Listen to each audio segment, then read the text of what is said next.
Bernardo Barranco, muy buenas noches, ¿cómo estás? Buenas noches, ¿qué tal? Qué gusto que estés en el programa. Al contrario, un placer para mí. Bueno, no necesitas mayor presentación, has estado muchas veces, pero en fin, tienes una preocupación y una vocación por asuntos religiosos. Así es. Y el Papa, pues, estuvo en México. Ajá. Hagamos un balance, entonces, de lo que fue a grandes trazos su visita. Sí. Mira, conversamos aquí las grandes expectativas que había sobre la visita del Papa. Si iba a ser muy social, muy crítico, etcétera. Creo que fueron días en donde él despliega un conjunto de planteamientos profundos, morales, religiosos, sobre una serie de temas que están lacerantes. Simplemente los lugares que elige, que fueron Chiapas, Ecatepec, Ciudad Juárez y Morelia, como lugares donde hay heridas abiertas, ya prefiguraron un mensaje social. Y efectivamente el mensaje social que plantea el Papa es no a la cultura del descarte, al desecho, a la exclusión social, con jóvenes, con indígenas, con migrantes. Esa fue un poco la tonalidad del Papa. Eso lo pone cerca, aunque no idéntico, a la teología de la liberación. El otro hecho más relevante es la visita que hace a San Cristóbal, claro, y la visita que hace a la tumba del obispo Ruiz, ¿no? Sí, y fue muy interesante porque esa es en la lógica simbólica de la inclusión. Porque no solamente es ir a la tumba de Samuel Ruiz, sino también fue menciona en Morelia a Vasco de Quiroga.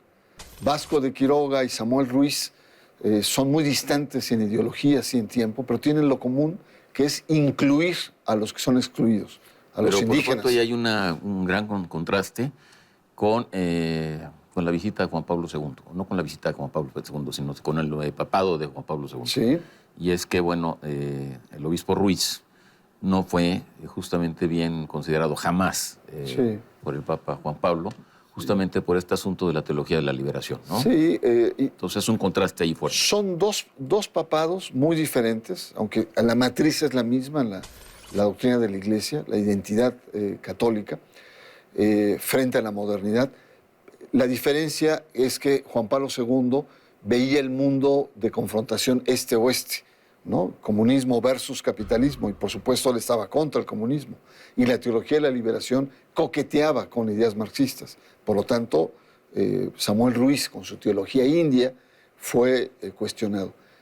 Y Francisco viene con otra lógica. Su lógica es norte-sur. Cuestiona los excesos del capitalismo moderno, también parte de la modernidad, ¿no? Y él habla sobre todo de la sensibilidad desde el sur, desde los pobres. Él hace una opción por los pobres. Bueno. No quiere decir que sea teología de la liberación, podemos decir una teología, digamos, social, no marxista, no de clases. Sí, no es teología de la liberación, pero bueno, sí contrasta con... Prima hermana, diríamos. Bueno, ándale. Establezcamos ese parentesco. Ahora, bueno, y vamos a ir tejiendo ahí, pero otro elemento que me pareció notable, porque eso sí yo no recuerdo que haya pasado en ninguna visita anterior del Papa, de los papás, es la severa reprimenda que hizo al clero, cuando menos en dos ocasiones. Una cuando les dijo, bueno, no se peleen, pero si se pelean, peleense como hombres y den la cara y luego estrechen la mano o algo así. Sí. ¿No? Y la otra fue, no se dejen seducir por los faraones y sus carros que ahora están ahí, ¿no? Así es. Y las dos son admoniciones que le hace al clero. Sí. No, yo creo que las dos puntualizaciones que hace son muy ciertas. Que yo recuerde, jamás un papa le ha pegado tan duro al clero en la historia de los viajes modernos. Le hace desde Juan Pablo II acá, más de 37 años. Pero yo tampoco tengo memoria incluso en Roma, ¿no? O sea, lo cual significa que el Papa está muy en desacuerdo con el tipo de jerarquía que tiene México, que hay que recordar que es una de las más conservadoras de América Latina. Y no solamente lo que tú planteas, sino también digo, la Iglesia no necesita de príncipes, la Iglesia necesita de actores transparentes, que no anden debajo de la mesa en lo oscurito. Eso dijo, debajo de la mesa, sí. Sí fue fuerte el discurso. Yo creo ahí, concretamente, el Papa desaprueba lo que el episcopado ha desarrollado en México, la caída de católicos, la falta de pastoralidad, eso que habíamos conversado hace algunas semanas, es decir, que no tengan la actitud de ir hacia la gente, se sienten más bien que la gente tiene que venir con ellos, pero sobre todo, una jerarquía que ha entrado en una zona de confort con el poder. La jerarquía ya se considera casi como parte de la clase política, como un factor de poder. Y el Papa cuestiona esa lógica, y cuestiona la lógica de decir hay que ir con la gente, con el pueblo, con sus sufrimientos, con su lógica, con sus expectativas, con sus esperanzas. ¿Caerá el 20? No sé. Y uno de los personajes probablemente más cuestionados en todo esto es el cardenal Norberto Rivera. Es como el prototipo de ese viejo clero conservador tan mimetizado con el poder y con las clases pudientes de este país. Bueno, ahora, independientemente de que caiga el 20 o no caiga el 20, bueno, esa fue la reprimenda, ¿no? Y fue severa, como tú dices, bueno, tú lo refieres hasta Roma, ¿no? Y en ese sentido, el Papa parecería tener pues esta voluntad de sacudir al episcopado. Ahora, también el episcopado mexicano tampoco es homogéneo, ¿no? Claro. Hay obispos de todas clases, hay obispos más socialmente comprometidos que otros, etcétera, ¿no? Pero de cualquier manera, ese fue el mensaje.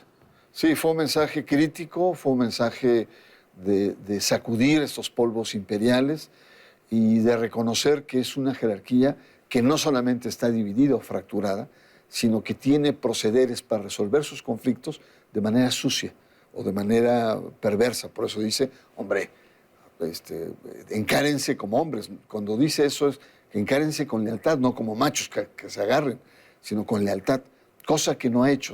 Yo imagino que a Roma llegan todos los chismes, los balconeos, los golpeteos, al cual el Papa dice, basta, arreglen sus problemas y si se pasan, pídanse perdón. Ahora uno se pregunta, es una institución como la Iglesia Católica que tiene miles y miles y miles de años, bueno, no miles y miles, pues sí, miles de años, ¿podría funcionar de otra manera? Es parte de la reforma del Papa. El Papa lo que quiere es una iglesia no vertical, no absoluta, no autoritaria, sino más con una perspectiva de mayor colegialidad, sinodal si tú quieres, ¿no? En términos religiosos. Y tiene que partir de la base de que las iglesias locales funcionen. No podemos decir democracia, porque sería excesivo. No quiere ser demócrata. Pero sí de una manera mucho más colegiada. Yo creo que el Papa está invitando a una conversión pastoral hacia la gente, uno, y dos, una actitud diferente de manejarse entre ellos, de manera más compartida, menos fragmentada.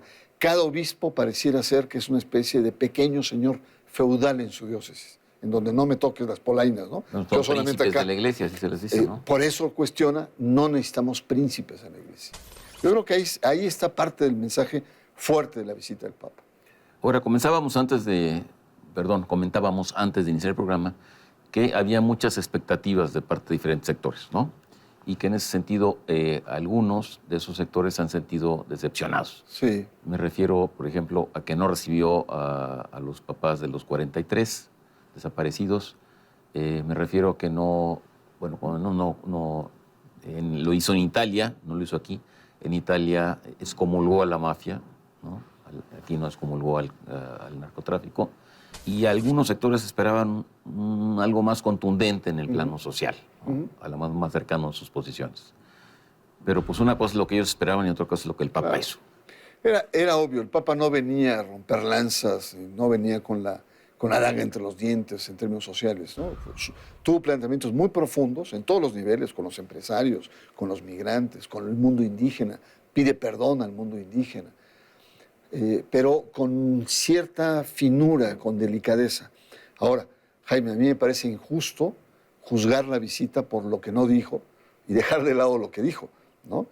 En el caso, hay otros temas que supuestamente cayó, como el tema de la pederastia, el tema de los legionarios de Cristo, en fin, una serie de cuestiones ahí. Bueno, es particularmente relevantes, dado que los legionarios de Cristo, pues bueno, el padre Maciel, México. Sí, pero no estaba obligado el Papa. No lo sé, pero en el caso de Ayotzinapa sí. En el caso de Ayotzinapa, porque él creó expectativas.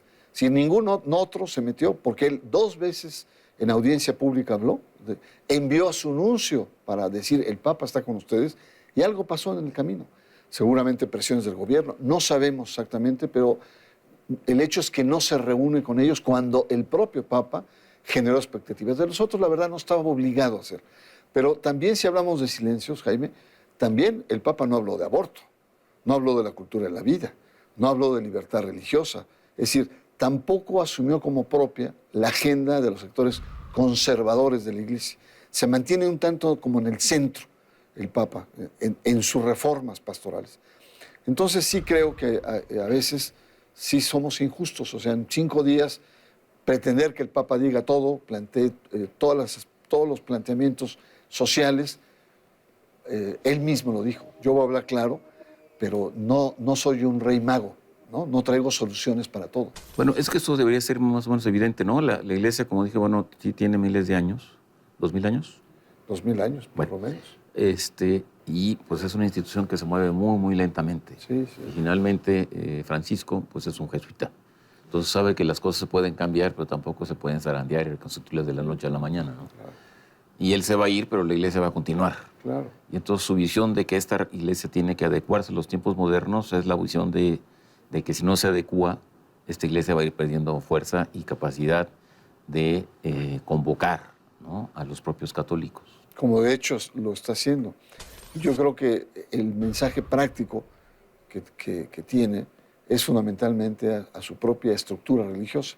Cuando es muy duro con la jerarquía católica, cuando habla con los sacerdotes y religiosas, que estaban más de la mitad del cuerpo, que era su tropa, por así decirlo, más bien los encarrila, los anima, ¿no?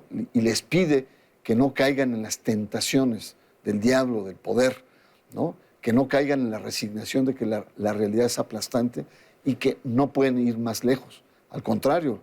Entonces es interesante porque frente a la jerarquía es muy crítico, frente al bajo clero, más bien su actitud es de animar. Yo creo otro elemento también importante aquí, Jaime, es el comportamiento de la clase política, que también fue muy criticado después de la visita, porque estaban más preocupados por la foto, por salir con el Papa, ¿no?, por tocarlo, por saludarlo, que el tema de guardar las distancias, por así decirlo. No quiero decir que sean fríos o que su fe no sea expresada, todo mundo tiene libertad religiosa, pero en tanto funcionarios públicos tienen un rol. Si comulgaron o no, no es el problema. El problema es que muchas veces se excedieron, como el gobernador de Chiapas, que se hinca y le besa el anillo, también la gobernadora de Sonora. Ciertos aspectos que llaman la atención de una clase política que busca la legitimidad, ya no solo en su función o en el pueblo, sino también tiene matices religiosos. Y eso, para mí, es una regresión importante. Buen punto. Se nos acaba el tiempo, Bernardo, como siempre. Y por ahí me sopló un pajarito, una pregunta para ti. El asunto de Trump y el asunto de la inmigración, y se nos acaba el tiempo. ¿Realmente es un conflicto con Trump? Luego la Iglesia le quiso bajar y dijo que, bueno, no había sido una declaración que tenía que ser referida exactamente al candidato. Pero ahí está. No, yo sí pienso que es un pleito grande que tiene Mario Bergoglio, que es migrante, hijo de migrante, que la pasó mal su familia, con las posturas de Trump.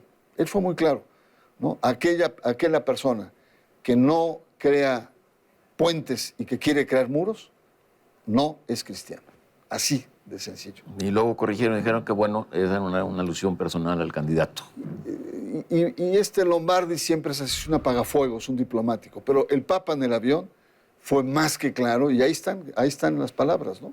Entonces, la diplomacia del Vaticano, lo hablas, es muy aguda y le baja de tono, pero el Papa le salió de su ronco pecho cuestionar la postura frente a la migración por parte de Donald Trump. Con eso terminamos. Muy bien. Bernardo, muchas gracias. Al contrario, Jaime, un placer. En Contexto, buenas noches. Hasta la próxima semana.